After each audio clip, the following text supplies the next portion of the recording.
How to get rich is simpler than people think, but most never fully understand it. The Almanack of Naval Ravikant is a collection of insights from entrepreneur and investor Naval Ravikant, distilled from tweets, podcasts, and interviews. Rather than offering financial tactics, the book presents a philosophy of wealth, happiness, and freedom. Naval's core belief is simple. Wealth is not money, it is freedom. Leverage is the key to wealth. Naval argues that wealth is built through leverage. Capital leverage, money working for you; labor leverage, other people's time; product, media, and code leverage, assets that scale infinitely. Code and media are the most powerful forms as they can work while you sleep. Wealth is a skill, not luck. Getting rich is a learnable skill.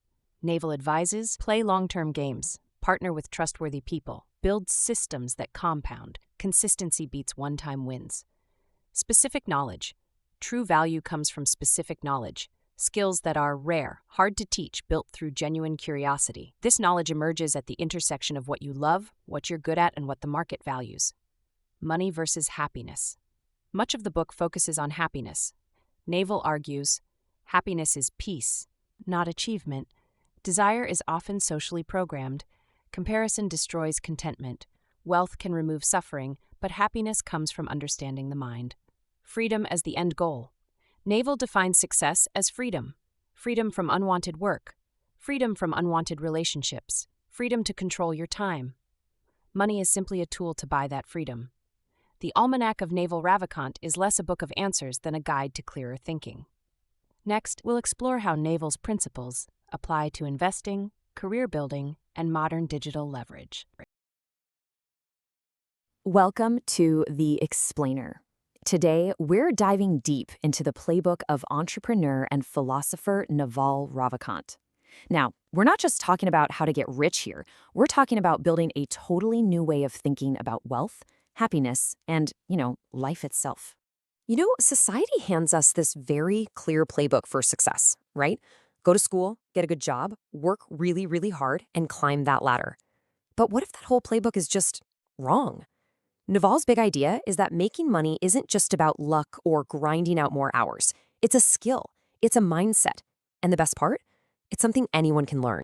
So first up, let's just obliterate the biggest myth of all, this idea that your wealth is directly tied to the number of hours you put in.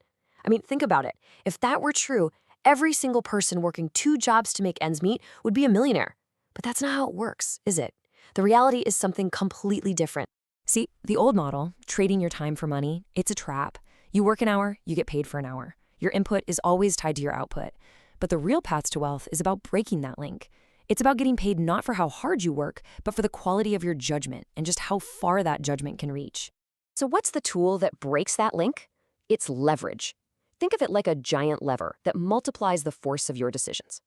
Sure, you can use capital, money, or labor, other people's time. But here's where it gets really exciting. The most powerful forms of leverage today are what Naval calls permissionless. You don't need anyone's approval to write code or create media. You can build something once, and it can work for you 24/7, even while you sleep.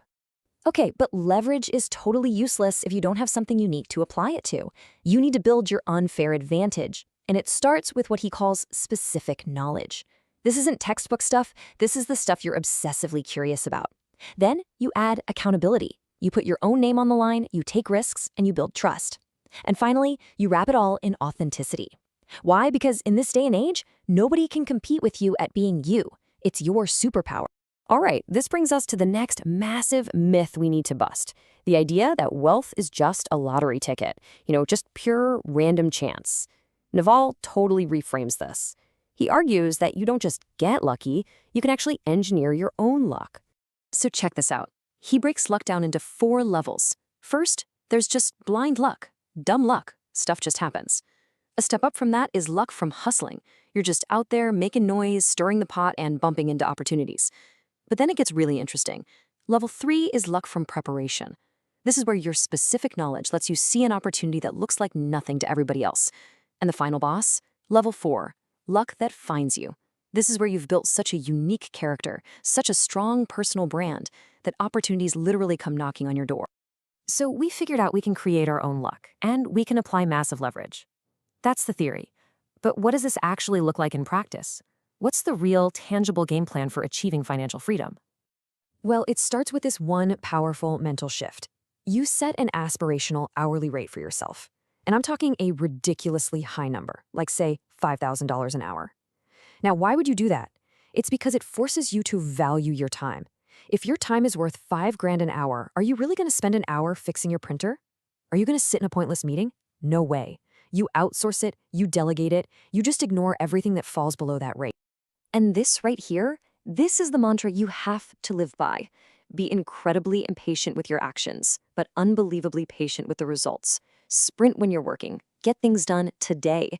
But at the same time, you have to understand that all the really great things in life, wealth, relationships, wisdom, they all come from compound interest. And that takes time, a lot of time. And that's the key, right?